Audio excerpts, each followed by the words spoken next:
Hello everyone. Hope you can see me and hear me well. It's nice to see so many people, and I believe there are more people on YouTube following us now. So hopefully you will have a really great time together with us. So to begin with, I would like to share my screen, and if you can see it, please, I will ask you to take your phones, yes, because we are going to make the session a little bit more interactive, yeah. So please take your phones if they're with you. If you don't have any phone with you right now, so it's okay, you will still see everything on the board, but to be able to communicate and give you feedback, you need them, okay? So if it's possible, please take your phone and go to this website, joinnearpod.com. So you will see how it works. We are going to learn some applications today, yeah. So please go to this website, join.nearpod.com, and just join our session. You can see here a code. I will also try to copy the link in the chat. Yes, I will do it right now. So I will copy the link for you. Maybe it will be easier to do it in this way. So there's there are different options how you can do it, okay?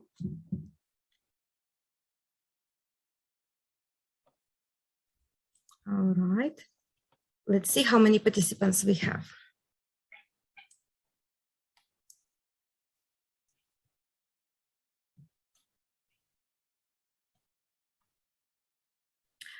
You still can see code here, right? Here it is, and it will always be here. Nearpod.com, join the session, yeah? Try to join, please. Okay, I see that one person appeared. Maybe somebody else will join.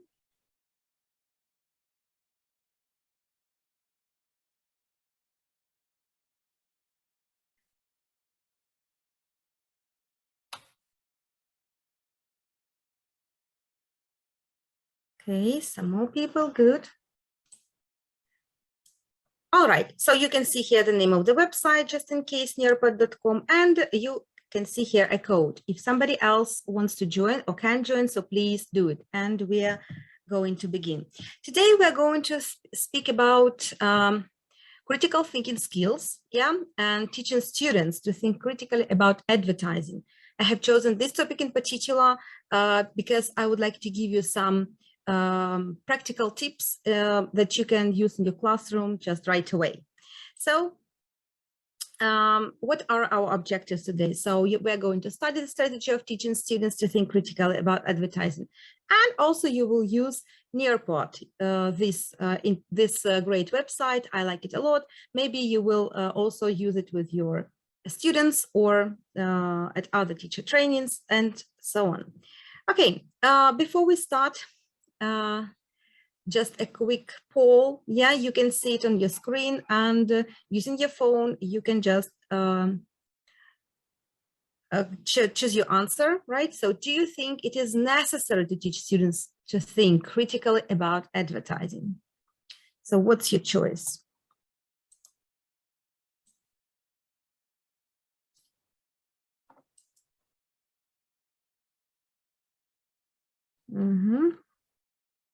Yes or no?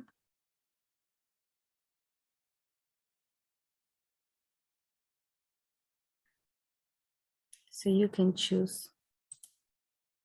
Oops, okay.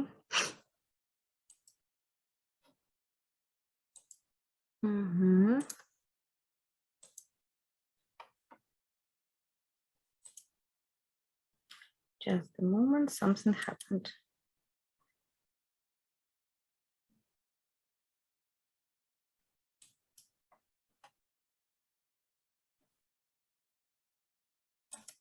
Just 1 second, guys. I clicked on something and okay.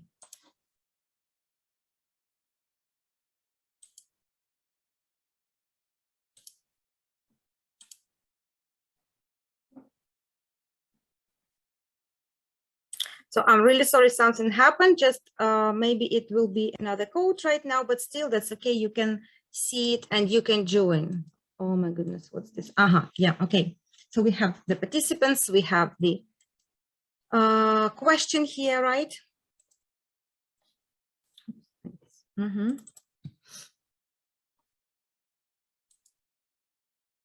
And yeah, we can see the participants. Good.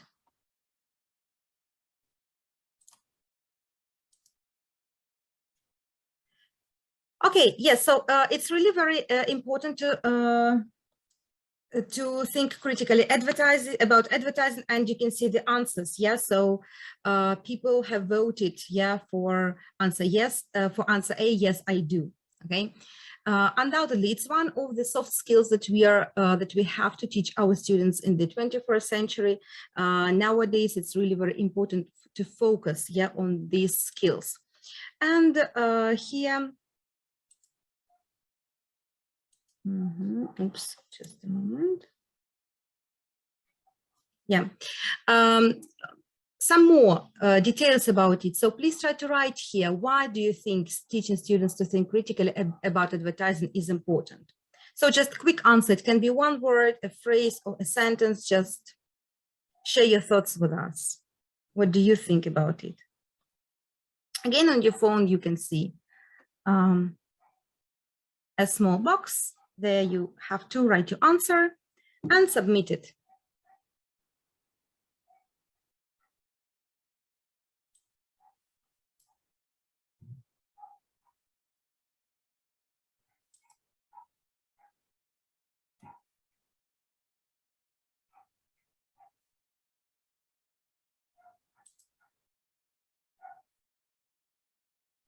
Brainwashing treatment. Great. Yeah, I agree with you. Absolutely. Yes, to develop a creativity. Thank you. Adverts surround us. Correct. Not to make wrong assumptions, to be determined and responsible while making decisions. They see adverts everywhere and every day, a part of a real life. Yeah, so all the answers are great and we can see them here. So it's good that we can exchange opinions. And also one more answer, develop all 21st century skills. Absolutely, absolutely. To be creative and mentally equipped. Great, thank you very much for your answers. So we all agree that it's really necessary. Yeah, so of course, it is really important in order to make good decisions.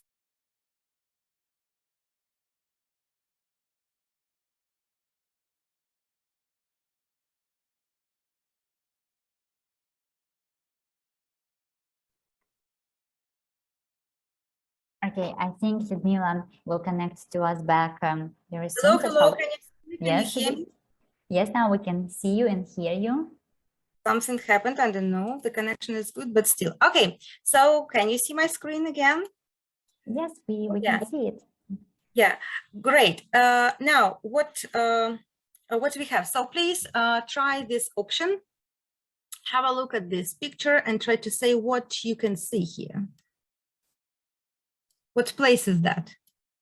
You can write in the chat or you can unmute yourself and say.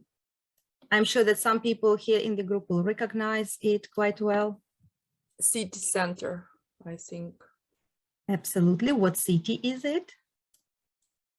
Like New York? Somewhere in China. Yeah, it's New York. Absolutely. Ah, New yeah, York. Really? Yeah. How is this place called? Ah, yes, the flag. Yeah. How is this place called? Do you know? Do you remember? No. It's a very famous place. Yeah. Something.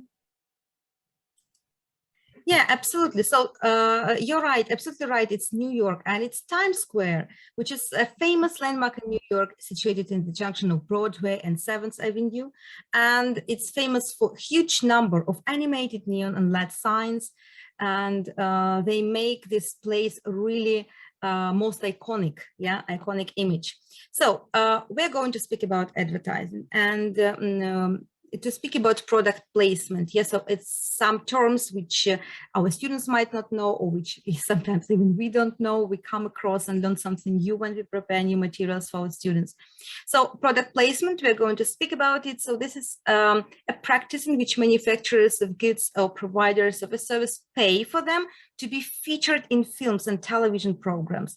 I'm sure you have seen some films, for example, when the main character is drinking Coca-Cola and you can see these bright letters, big letters, like focusing on the drink. This is called product placement. And of course, manufacturers, companies pay lots of money for this bottle to appear once in the film. Yeah, so this is also kind of advertising, and sometimes we're not even aware of what is happening at this moment when we are watching the film. So, and one more activity which you can do, try to do quickly, fill in the blanks. This is a short text about product placement. On using your phones, please try to fill in the gaps. You can play with it. You may not finish all the text. That's okay. I just want you to have a look at how it works, yeah, how this strategy works, and just try. Just maybe a minute to try and do it, and we can see the score. Yeah, so as a teacher here, I can see the score, like how the participants are doing the task, how successful they are in finishing the task. So let's see how it all goes. Try to fill in the gaps and submit your answers.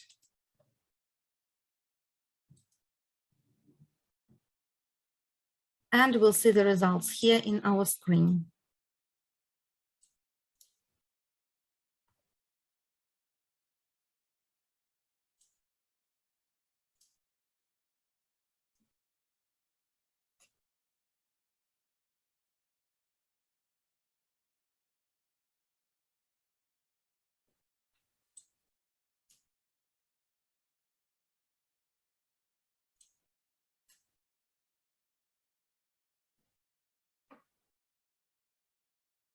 Anybody done?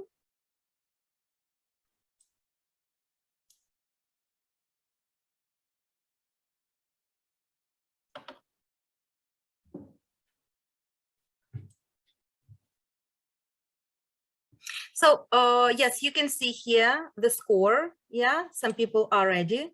And you can see in this way, you can see how involved your students are. Yeah, because sometimes we see this black squares in our screen and we don't understand whether our students are involved in the work. And this is how you can see it. Yeah, so I can already see the results. So it's really cool. Thank you for your participation, that you've done it. Yeah, and yeah, we can see who is still doing it or maybe not doing it. Yeah, so there can be different problems with network, but still it's great. Okay, thank you. Let's move on. So it's a really important. It's really important to analyze media messages and to be able to analyze whether we need this product, whether we need this service. We have to ask ourselves 5 core questions. Number 1, who created the message that is being sent? Number 2, what techniques we use to attract my attention? Number 3, how might other people understand or interpret this message differently from me? Number 4, what points of view and values are included or omitted from this message? And number 5, why was this message sent? So this is the strategy of analyzing media messages, like advertisements, which are offered on TV and everywhere, in order to develop critical thinking skills. And basically, we have to teach our students apply this strategy to be able to analyze and make good choices. Just quickly your answer, or maybe 1 word or 2 words. Advertisers create ads too. Why do they do it? On your phones, please insert your answer, send it, and we will see. So why do advertisers create ads? What is their objective? Customers, good. To gain customers, to attract customers. Thank you. Any more answers? Attract, good. Sell their products, attract attention. Absolutely. Thank you. Create awareness about their products. Absolutely, you're right. So all these answers are correct. Thank you. Yes, the advertisers create ads to inform people about their products first and then convince them to buy. So it's obvious. And we also can teach our students different techniques, how the creators of the product or providers of service, how they attract our attention. Of course, by creating some commercials that we can see on television or on YouTube and everywhere on the net. Yeah. So different techniques, if students understand these techniques and focus on them, yeah, like analyze them. So next time when they see the advert, then they will not be like simple consumers of advertising. Yeah, they will think critically about it. One of the strategies is exaggeration. Yeah, so information that states that something is much better or worse than it really is. And a quick example, yeah, when the lady applies some cream on her face only 3 times and she has the best result and she looks like 10 or 15 years younger. Of course, it's false and it cannot be like that. So it's exaggeration. Yeah, maybe it's still not a bad cream. Maybe it still works. But of course, you cannot look 10 years younger or anything like that. So we also have to teach them to think about which information is included and which information is excluded. For example, you have an advertising of a drink and the commercial says that it gives you energy, it tastes delicious and so on. But we must teach students to dig deeper and look for more information, because this drink might also have lots of sugar or might not be very healthy. So in order to make the correct choice, you need not only to believe simple commercials, yeah, but also try to think critically and dig deep, look for some more information, yeah, and try to get rid of your information bubble and see other people's reviews and opinions. So to be able to teach students to think critically about advertising, it is also really good to teach them how to create advertising, yes, or commercials, like effective commercials. So we have to dig deeper and try to understand maybe a little bit psychology of companies. So companies ask themselves some of the following questions when they want to attract our attention. Yeah, when they create a commercial, so they have to think about how old is the audience, are they mostly male or female, what interests or hobbies do they have, and also what do the people need, what media might they use, and so on. So this is like target audience.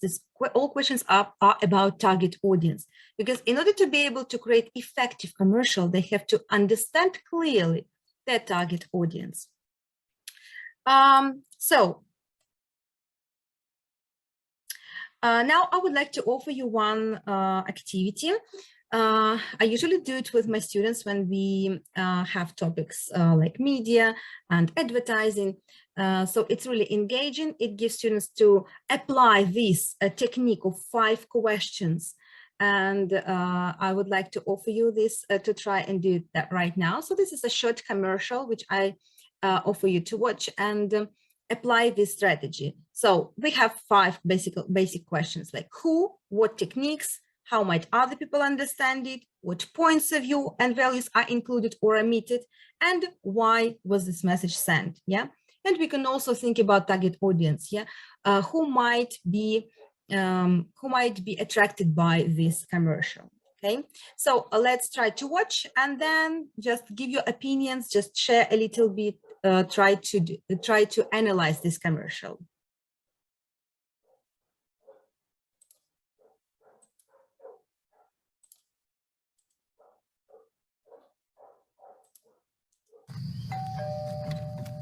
Oh, you look good. Thank you. Hey! See the guy taking my little girl out, huh? Yep. Huh. You know, why don't you go ahead and take my new car? Thanks, Pops. Go ahead, baby.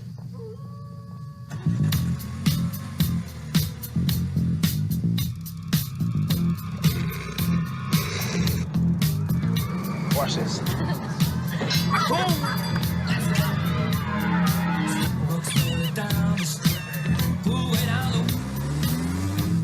Favorite spot, favorite girl. You met me with the wrong daddy! I'm taking you home. Why? Car Finder on the Hyundai Genesis. Back so soon? Here you go, sir. Because a dad's got to do what a dad's got to do. Honey, what'd you guys do tonight?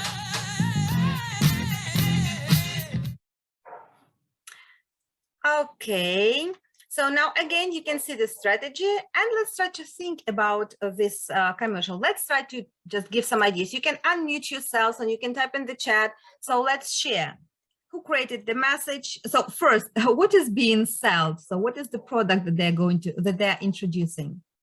A car finder, car tracker. A car.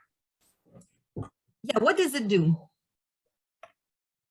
What? Sorry? What does it do? What does this car finder? Why do they offer this car finder? What is the function? Well, to track where is the car in case if it is stolen. Yeah, Well, absolutely. track it. Mhm. Yeah, you're right. Okay, so let's speak about different techniques that we use to attract your attention. So what attracted your attention in this commercial? Maybe high speed. High Okay, speed car, I think, because it's very good. I think that. dynamic, yes, dynamic pictures, dynamic video. Okay, what else? A couple of people, like we are supposed them, at first we are supposed them to be lovers or something. Well, so it attracts, I think. Yeah, okay, good. What else? When he's holding from the helicopter, it's some unusual for this advertisement, I think, yes. Absolutely, we spoke about it already today. So what is it? How is this technique called? Did you remember? We had it today. So it's exaggeration. Exaggeration. Yeah. Right, exaggeration. So probably it will not happen in real life, right? So Yeah. it looks, it's too good to be true, right? But still, it attracts our attention. Yes, like this exaggeration. Okay, any more techniques that you have noticed? The story is gripping. It's like family story, and who buys the car? Potential customers are families, well-to-do families. So the situation is familiar to them. That's, I guess, it works with the families, with the potential buyers. Absolutely, yes. So who might be interested in this car finder? Obviously, a person who has a car, right? Yeah. So it means, which means that this person might earn really good. Yeah. So not just simple students, probably. What else? What other techniques have you noticed? What about the music? Did it attract attention? Yeah, it also matters. Yeah, so sometimes they use famous songs for commercials. Yeah, like some some nice music, like rocking and other things like that. So it also attracts our attention. And you can see probably this man, the father of this girl, he is. I know that he is a famous American comedian. So if the companies invite some famous people to act in their, to perform in their commercials, so it also attracts attention. So a famous face, yeah, that people might trust, might love, and might be fans of, right? What else? What do you think about humor? Does this commercial have some humor, right? Yeah, so it's funny, we smiled, yeah, so this is also like a technique. You might not even think about it, yeah, but it's also a technique that they use. They hook you, right, with the help of all these techniques, and make you like it, remember it, and so on. Yeah, we can see here some messages. Gender, attractive young people. Well, trendy clothes, music, environment. Yes, absolutely. So everything works, and companies think about what commercial to create in order to make it more attractive. So how might other people understand or interpret it? You can also discuss it with the students, because there are different categories, and not all the students might be interested in buying this thing. So what points of view and values are included and omitted? Okay, so what information is omitted from this message? So we can see the commercial, but we don't get all the information about the product. Which information? The price, absolutely, because it might be really expensive and not all people can afford it. What else is omitted? Maybe if somebody had such a car, he's a very cool person. Yeah, absolutely. So yeah, it shows that it's a cool person, a person that can control their lives, right? And yeah, like the king of the world or something like that. So it creates such an image, yes, an icon. Yeah, cool. Yeah, we don't know about the price. We also don't know about how to install it and which cars might be able to apply this technology. Yeah, probably it's only Hyundai cars. Yeah, but maybe others. So we don't know about it. Yeah, any details about it. Okay, why was this message sent? So what is the real reason for it?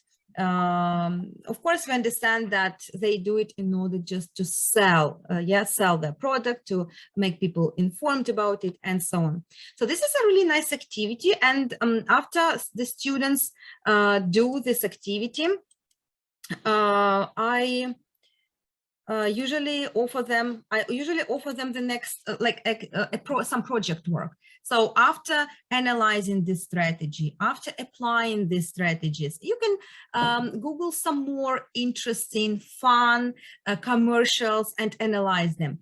You can also give your students home tasks, for example, go online and find some interesting commercials, like funny commercials, and they will bring you lots and lots of other examples which are really cool, and you can discuss them in the classroom, or you can, after this activity, you can ask your students to hold this discussion. Yeah, when not the teacher, but already a student, your student will hold this discussion, will ask these questions, and speak about all these techniques with the class. So now it's their turn to be active. Yeah. So first you teach them these things, and after that the students take turn in order just to show it. There can also be like they can also be a project work. I also do it with the students, and they absolutely love it when they create commercials themselves. And here, there's no limit to your creativity and to your students' creativity. So you can offer them to do a quick project.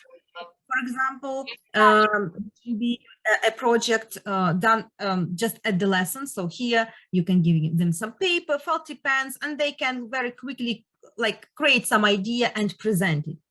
Or you can go further and for example, make it something like a project of the week or a project of the month, and offer them to make a video of themselves, right? To make a video themselves, like create some product, or I don't know, take the product that already exists and think about an interesting video, apply these techniques as a company, yes, as advertisers. Yeah, and this activity is fun. This project work is fun, especially the presentation stage.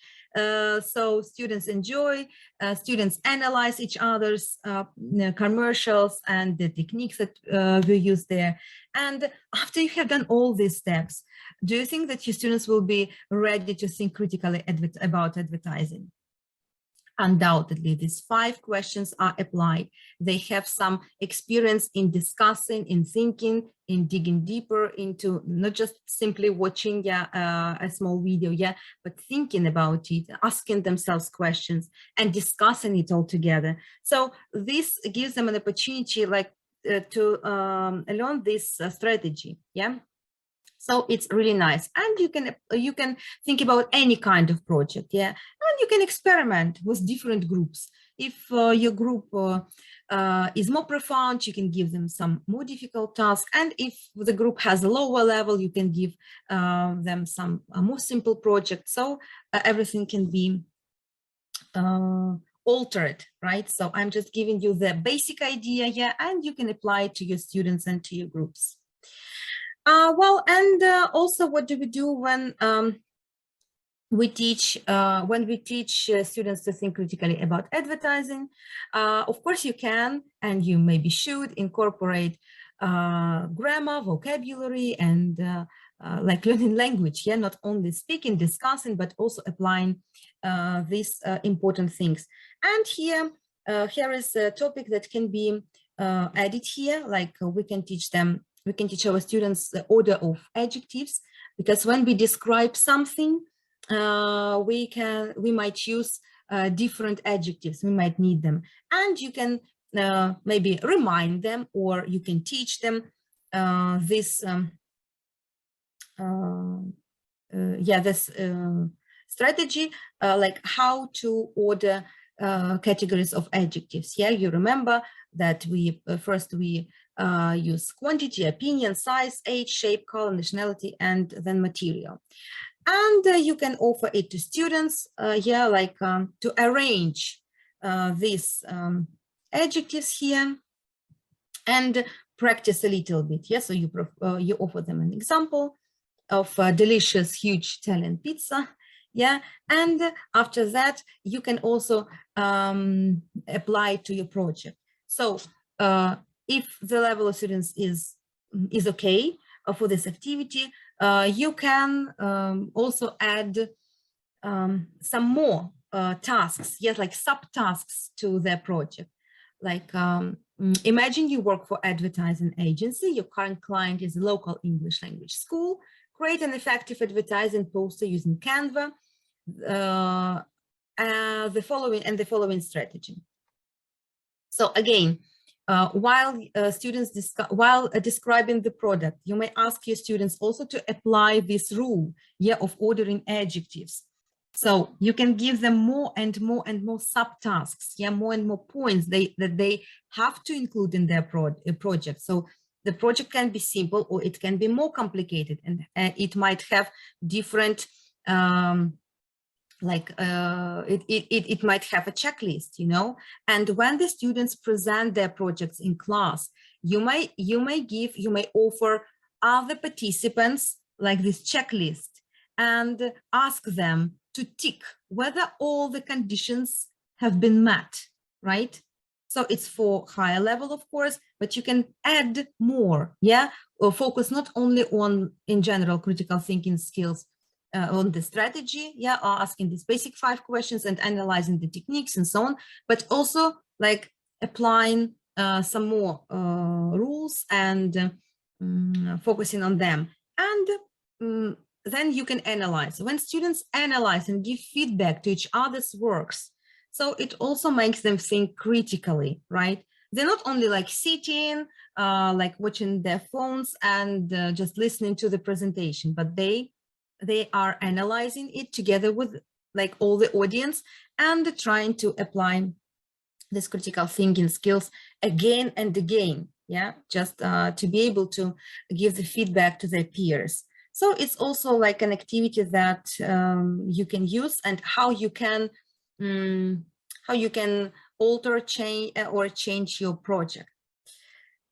Yeah, you can use Canva or other different websites. I believe you know tons of them so far, right? And students can do it quickly, even using their phones nowadays. Yeah, so probably it's a good idea when you work with critical thinking skills and advertising. So you can use different materials. One of the courses that was created by IRIX. It's English for Media Literacy, a very verified course on media literacy. This is, no, not here. Yeah, probably you have heard very verified course on media literacy. And for this presentation, I have taken some information for my slides from this course, this exactly course on Coursera website, English for Media Literacy, which is really nice. It's for level B1, and it's not so difficult for students. So you can also, like teaching online, you can also incorporate blended learning, and you can offer students some online lessons from some course, or you can help them enroll into a course if you want to dig deeper in this topic, if you want to hold it, conduct it in a more interactive way. So at your lessons, you may have some practical tasks and give them like a task to go week by week at home. Yes, so this online, with this online course, this or a very verified course in media literacy. So they also offer different activities and in order to develop critical thinking skills. So it's also one of the ways, so you can use already existing great courses in order just to incorporate them in your lessons and help your students with this. So this is Coursera, this English for media literacy course, which we actually facilitated with Alena. It was really great. Our students liked it a lot. And this was something new. And these activities, they're not like basically the activities that we do in our classrooms.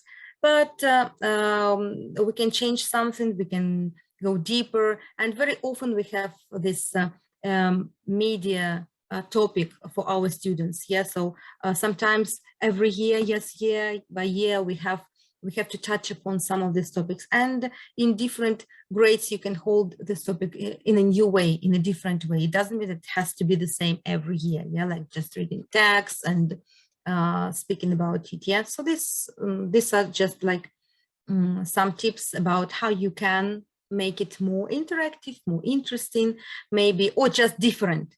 Just different, because our students nowadays, they get used to different websites, applications, and so on. And it's really difficult to make them maybe involved or interested, because they already know more than we do. That's why, well, like doing something different is already interesting for them, right? And so for this presentation, I also used Nearpod. Well, I don't know whether you have used it before, but I like it very much. And this is the application which I learned about in the United States when I was a Fulbright participant. So it's really cool, it's really engaging. And as you have seen, you can use, you can use polls, you can use different questionnaires, open-ended questions incorporated in your presentation. And it's interactive, which I like the best, because nowadays we're working online really a lot, and you need to get feedback from your students. And this application offers this opportunity. And you can see how many students are involved now and what they're doing. Are they answering? Are they following your presentation? So because you can have some slides and then a question, a couple of more slides and the poll. And you can see that I also incorporated here a VR view of New York. It's also possible to do it. And when students take their phones, when they have this VR, they can also do like this, and they can also have a look with their phone. So it works not only on here on the screen, but also on their phone. So it's really cool, nice. They are just engaged, involved, and so it's really cool. And so you can go online, find this information yourself. It's really easy, like how to use this website and so on. And okay, just a second. Okay. Yep. And now please try to tick the answers. There are some questions. Let's see the result. Your opinion, what you experienced while using nearpod.com right now.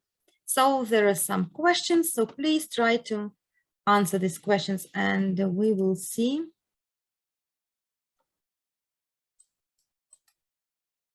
the result.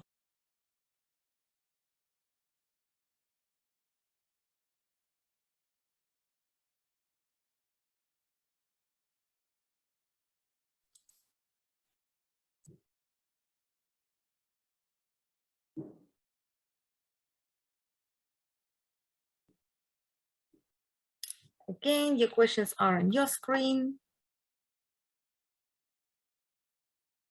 And this is our feedback about using Nearpod.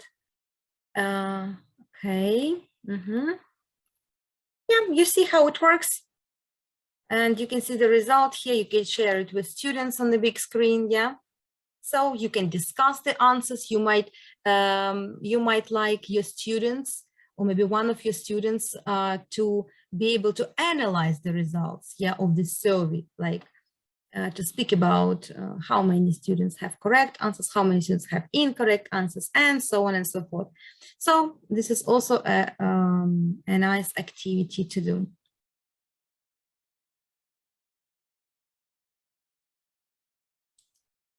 Okay, great. Thank you. If you have more questions about me, now on your screens, you might, on your telephone screens, you might see the link to my Facebook account. You can send me an invitation. And in case you have any questions about media literacy, teaching critical thinking skills, or collaborating with other teachers, you can just text me. So now you have an opportunity on your phone to go to Facebook and to see my profile. Okay. So this is practically it about critical thinking skills, and I would like to move on with the one more topic that I wanted to cover today. So I would like to speak a little bit more about teacher collaboration, because I really love it. It's one of the things which makes me inspired about my work, about being a teacher, and in general about creating something new, and I don't know, just enjoying my profession. So I was a Fulbright participant in 2019, and I studied at Kent State University in Ohio with 22 different teachers from Europe and from nearest East. And of course, we still get in touch with the participants, with the Fulbright alumni for different projects, and I would like to speak about this collaboration. So when we studied at Kent State University, of course, we experienced, like we had some field experience. So we went to different schools and observed how students study and which projects they are involved. And of course, we talked to different teachers, different subjects, and had an opportunity, well, to see, yeah, how it all works actually. And a part of our studying at Kent State University was actually creating different projects. We had a technical project, which was basically about Nearport, which I liked a lot. And we also had a media literacy project. And together with teachers from other countries, we had to create our project and present it in Washington, DC. So here this is a picture of me and my dearest colleagues from Bosnia, from Czech Republic, and from Romania.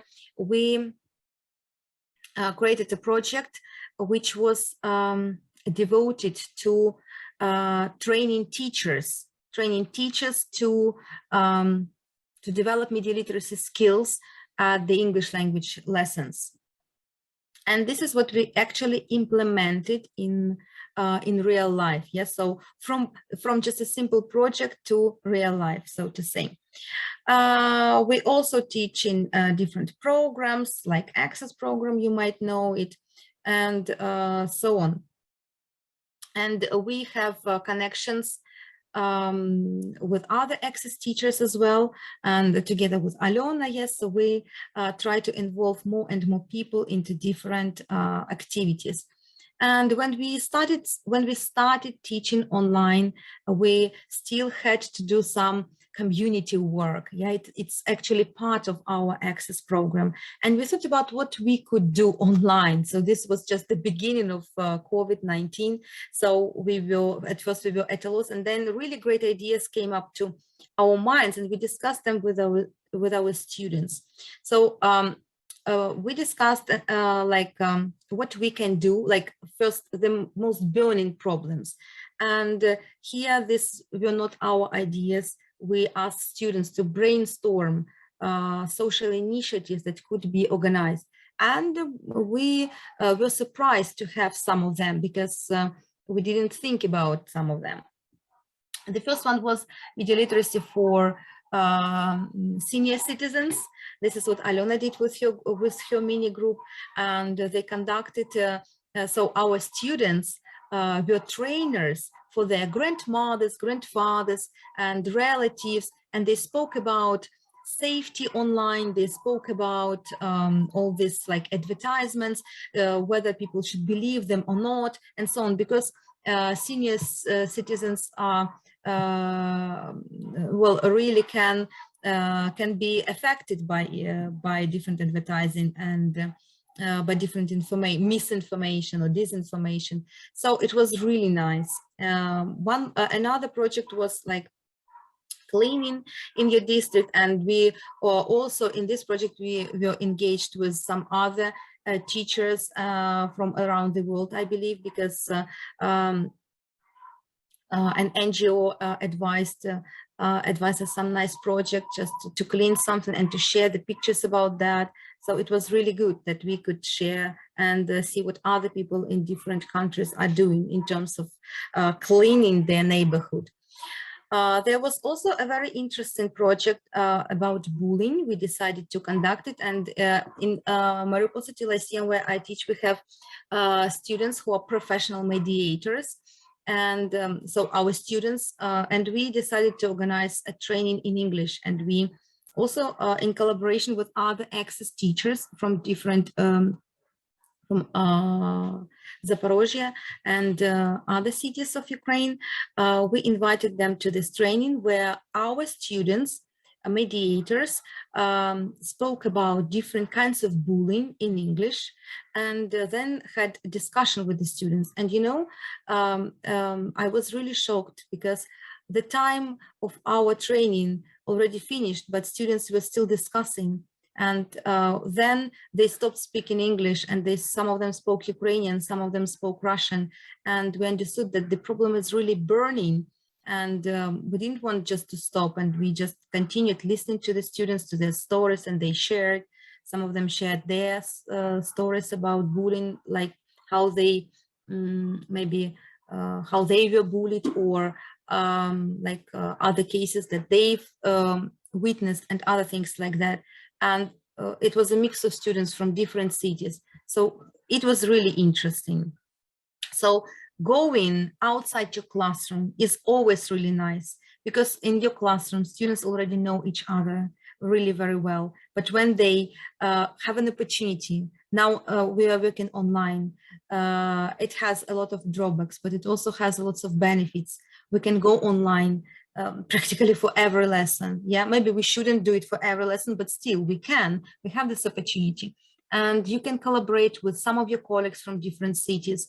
Or I know that teachers, really a lot of teachers are involved in this twinning program. So, and where you have colleagues from different countries, and you can also collaborate in terms of this project and do something together and make your students involved. But this is not only about you teaching. You can prepare your students and give them the floor. So just make them the speakers, make them the trainers, so to say. And it's really cool. So students get more experience. Like, so they use English, not only like English for English, right? But they use English, in this project, they use English as a source of communication, as something that they really need. Yeah, like some practical thing. And also, yeah, there was one more project which we did about pets. Yeah, whether people should clean after their pets outside. So this topic was introduced by our students, and we were surprised. And they organized in English. They organized a survey which was offered to different teachers and students from all our community. So they voted, had a questionnaire, and our students analyzed this questionnaire later. So it was something like a small research, social research. But it was really cool, you know, to share the results of it later, yeah, on our online meeting and so on. So you can collaborate in different ways. You have contacts on Facebook with different teachers. You can offer something to somebody. Maybe you have like friends or other teachers, because you know, very often I'm asked a question: where do I find other teachers for my projects, like to join? Where are there any platforms where I can find some teachers to join in right, and to participate? So here we are. Now you are participating in this training session, so you have new contacts here. There's a group where you can find some people, where you can offer something and so on. Just don't be shy, go online, write to people, and you will have more and more ideas together. So what we basically did with Alena, it was a really great project. So yeah, a really great project, which we did in Mariupol for English language teachers. It was an Impulse project. So it was a series of trainings which lasted almost half a year. And we shared experience with young specialists in order to motivate them to stay in the profession, in order to motivate them to make the lessons more interesting, and so on. And we had an idea about not having only us in these trainings, yes, but also we involved more and more colleagues that we know. So there were some colleagues from Dnipro, from Kharkiv, and other cities that came to Mariupol. It was possible to do it offline, to share experience. And after my Fulbright experience, I also decided just to reach out to my dearest colleagues who studied together with me in the United States. And, you know, half of them agreed to take part in this project. So the idea was to share experience. And what we basically did, I asked my colleagues, Fulbright alumni, to make a short video up to 5 minutes, like 2-3 minutes, maybe up to 5, about maybe some life hacks, and to share their experience on the topics, because we had a variety of topics in this project. As I said, it lasted approximately half a year, and our participants spoke about different topics. There was critical thinking and diversity, and I don't know, whatever, different topics using different tools and so on. And you know, it was a really good idea to share international experience, because, you know, our teachers, Ukrainian teachers, not all of them have an opportunity to go somewhere to other countries to see what other teachers are doing, right? We are all interested, and Ukrainian teachers are very hardworking and are very strict to themselves, so to say. We often think that, oh, I'm not doing really well, maybe somebody is doing better in the UK or in the United States. But the fact is that Ukrainian teachers, well, do very much, and sometimes they are not worse, and in many activities they are much better than teachers from other countries. So but in order to understand it, in order just to broaden your outlook, you need to dig deeper and see what other people are doing. So that's why I invited some teachers from other countries to make the short videos with life hacks, how they handle the topic, yes, how they did it. And at our offline sessions, we had some videos, yes, which we incorporated into our trainings and which we analyzed. And it was really cool, because there's tons of ideas from different participants, and it was nice to listen and to discuss whether we do it in the same way, whether we do it in a different way, which option is better, and so on. So this idea was really cool, in order just to incorporate, yeah, in this in our teaching. So what I basically want to say about it. So the idea is that when you invite other teachers to collaborate with you to some other project, so what it gives basically to people?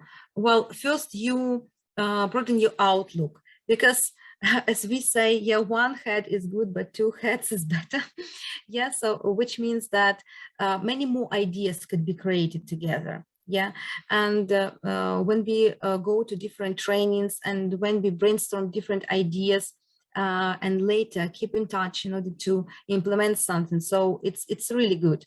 Then your students benefit a lot from it. When your students get outside the classroom, they get into some real world, and this is not only about getting a good mark, it's more about life experience, because when they have projects like this, they need English for these projects. They just they have an opportunity to apply English in real life for some practical purposes. So in order just to be able to discuss something, to create something, and then to conduct a training or a conversation, some discussion, and so on and so forth. So this is something which they really need, because, well, especially nowadays, since we have this dreadful situation in our country, lots of our students had to move to other countries. And you know, in Mariupol, in our city, you know which situation we have. And when I got in touch with my students, I understood that, well, practically all of them are somewhere abroad or already subscribed to other Ukrainian schools and already have lessons. And I don't have a lot of students like to teach, because the fact is that Lyceum, where I teach, Mariupol City Lyceum, it's the only school in Mariupol that continues working online since the war started. So, but still we don't have a lot of students, because a lot of them moved and they have to study at schools where they are now. But some of them reached out and participated in the lessons. And what I decided to do, I started with a question like, what are your needs? So probably they have English lessons in other schools right now, but how I can help them? And you know, the answer of all of them was the same. We need speaking English, you know, because many of them moved to other countries and they need it badly. They don't need to focus on grammar that much right now, or preparation for the exams, or maybe, I don't know, digging deeper in some other moments. They need speaking. So this is what, this is why such activities, implementing some projects or doing some other things together with other students is really very beneficial for them nowadays, because they go outside the classroom. They see not only the students of the class who they used to see every day in their ordinary life, they see new people, like new groups, new teachers, together with them in one group, and they have to collaborate in breakout rooms and other things like that.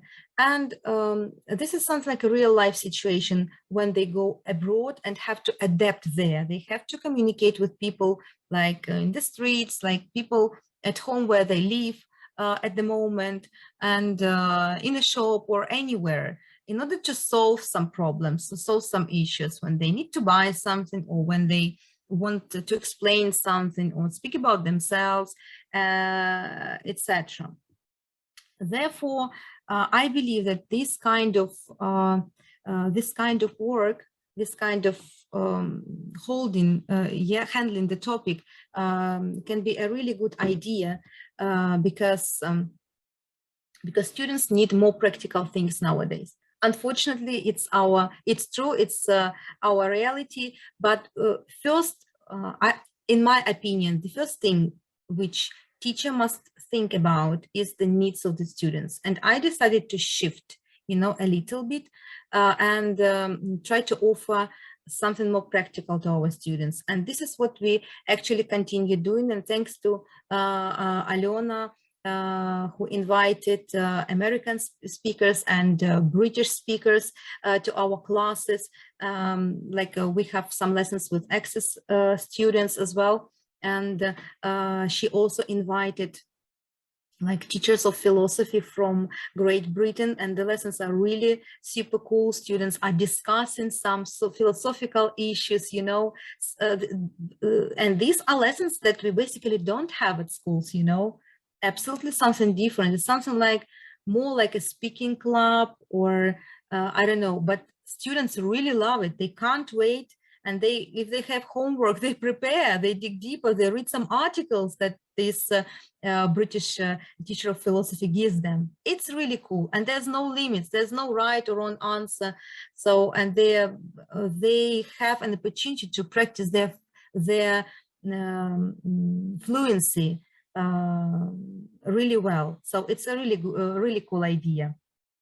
And one more American speaker we have, and Alena also invited her colleague from the United States, and she is focusing on reading some books, writing poems, and students are really inspired by this. So we have different points. So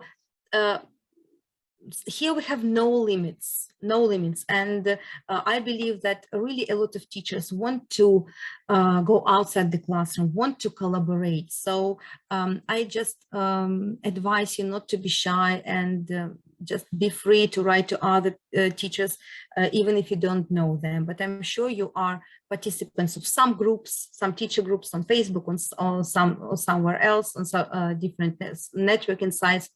So nowadays we have to focus on the benefits, yes, that this reality gives to us, and we're absolutely free to do these things.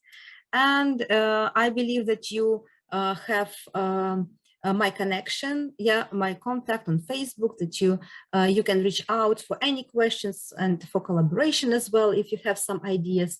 I was really glad to have you all at this session. So hopefully I gave you some useful information that you might apply at your lessons as for critical thinking skills, developing critical thinking skills while teaching media literacy, and while speaking about advertising at your lessons.